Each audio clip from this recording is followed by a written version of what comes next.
നമസ്കാരം. ഇസ്രായേൽ പ്രധാനമന്ത്രി ബെഞ്ചമിൻ നെതന്യാഹുവിന്റെ വാക്കുകേട്ട് യുദ്ധത്തിന് ഇറങ്ങി പുറപ്പെട്ട ആളാണ് ഈ അമേരിക്കൻ പ്രസിഡന്റ് ഡൊണാൾഡ് ട്രംപ്. ഈ യുദ്ധം ഒരുവിധം സമാധാനത്തിലേക്ക് ഏതാണ്ടങ്ങ് അടുപ്പിച്ച സമയത്താണ് വീണ്ടും അതേ നിലപാടുമായി ട്രംപിന്റെ ഒരു തനിയാവർത്തനം വീണ്ടും ഉണ്ടായിരിക്കുന്നത്. 3 മാസമായി നടക്കുന്ന പശ്ചിമേഷ്യൻ യുദ്ധം ശാശ്വതമായി അവസാനിപ്പിക്കുന്നത് സംബന്ധിച്ച് US സർക്കാർ വ്യത്യസ്ത പ്രസ്താവനകൾ നടത്തിക്കൊണ്ടിരിക്കുകയാണ്. ഇറാൻ പ്രതിനിധി സംഘം ഖത്തറിലെത്തുകയും ചെയ്തു. അപ്പൊ സമാധാന കരാർ സംബന്ധിച്ച ധാരണാപത്രത്തിൽ ഒപ്പിടുന്നത് വഴിമുടക്കി നിൽക്കുന്ന വിഷയങ്ങളിൽ ചർച്ച ചെയ്യുന്നതിനാണ് ഈ സന്ദർശനം നടത്തിയത്. ഇതിനിടെയാണ് എന്ത് ചെയ്തത്, US ദക്ഷിണ ഇറാനിൽ വീണ്ടും ആക്രമണം നടത്തിയത്. അപ്പൊ സമാധാനം ഏതാണ്ട് പടിവാതിൽക്കൽ നിൽക്കുന്ന സമയത്ത് വീണ്ടും ആക്രമണം എന്ന നയവുമായി US രംഗത്തെത്തിയത്. അതായത് ഒരു വിധത്തിലും ഈ യുദ്ധം അവസാനിപ്പിക്കരുത് എന്ന മുൻകൂർ അജണ്ട, ആളുടെ ബെഞ്ചമിൻ നെതന്യാഹുവിന്റെ മുൻകൂർ അജണ്ടയാണ് US എന്ന അതായത് US ഭരിക്കുന്ന ട്രംപ് എന്ന കളിപ്പാവ നടത്തിക്കൊണ്ടിരിക്കുന്നത്. ഇറാനിയൻ സേനയുടെ ഭീഷണികളിൽ നിന്നും US സൈന്യത്തെ സംരക്ഷിക്കുന്നതായി സ്വയം പ്രതിരോധ ആക്രമണം എന്നാണ് ഈ ആക്രമണത്തെ ട്രംപ് വാദിച്ച് രക്ഷപ്പെടുന്നത്. പക്ഷെ ഇതിലൊന്നും ഒരർത്ഥവുമില്ല, ഒരു വാദവും നിലനിൽക്കുന്നതല്ല എന്ന് നമുക്ക് എല്ലാവർക്കും തന്നെ അറിയാവുന്ന കാര്യമാണ്. എന്തായാലും ഈ ആക്രമണം ചർച്ചകളെ തടസ്സപ്പെടുത്തിയേക്കുമെന്ന ആശങ്കയും ഉയർന്നിട്ടുണ്ട്. അത് വ്യാപകമായി എന്നും ചതി മാത്രം മുതൽക്കൂട്ടായ ആളാണ് ഈ ട്രംപ്. അതുകൊണ്ട് തന്നെയാണ് ഇറാൻ ഒരിക്കലും ട്രംപിനെ വിശ്വസിക്കാൻ തയ്യാറാകാത്തതും. US-ഉമായുള്ള ചർച്ചയിൽ ഇറാൻ പ്രതിനിധി സംഘത്തെ നയിക്കുന്ന പാർലമെന്റ് സ്പീക്കർ മുഹമ്മദ് ബാഗർ ഖാലിഫ്, വിദേശകാര്യമന്ത്രി അബ്ബാസ് അരാജി, കേന്ദ്ര ബാങ്ക് ഗവർണർ അബ്ദുൾ നാസർ മുഹമ്മദി എന്നിവരാണ് ഖത്തറിലെത്തിയ സംഘത്തിലുള്ളത്.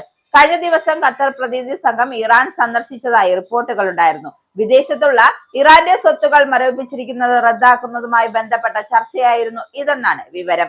സമാധാന ചർച്ചകളിലെ പ്രധാന വിഷയം അമേരിക്ക ഒന്നുകിൽ ഇറാനുമായി മികച്ച കരാറുണ്ടാക്കും, അല്ലെങ്കിൽ ആ രാജ്യത്തെ മറ്റൊരു വിധത്തിൽ കൈകാര്യം ചെയ്യുമെന്നാണ് US വിദേശകാര്യ സെക്രട്ടറി മാർക്കോ റൂബിയോ ന്യൂഡൽഹിയിൽ വ്യക്തമാക്കിയത്.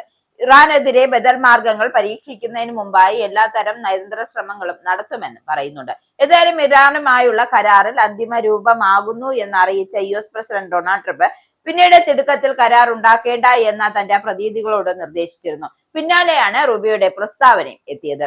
അതേസമയം പല വിഷയത്തിലും സമവായത്തിലെത്തിയെന്നും എന്നാൽ അതിനർത്ഥം തങ്ങൾ കരാറിൽ ഒപ്പിടുന്നതിന് അടുത്തെത്തി എന്നല്ലെന്ന് ഇറാന്റെ വിദേശകാര്യ വക്താവ് വ്യക്തമാക്കുന്നുണ്ട്.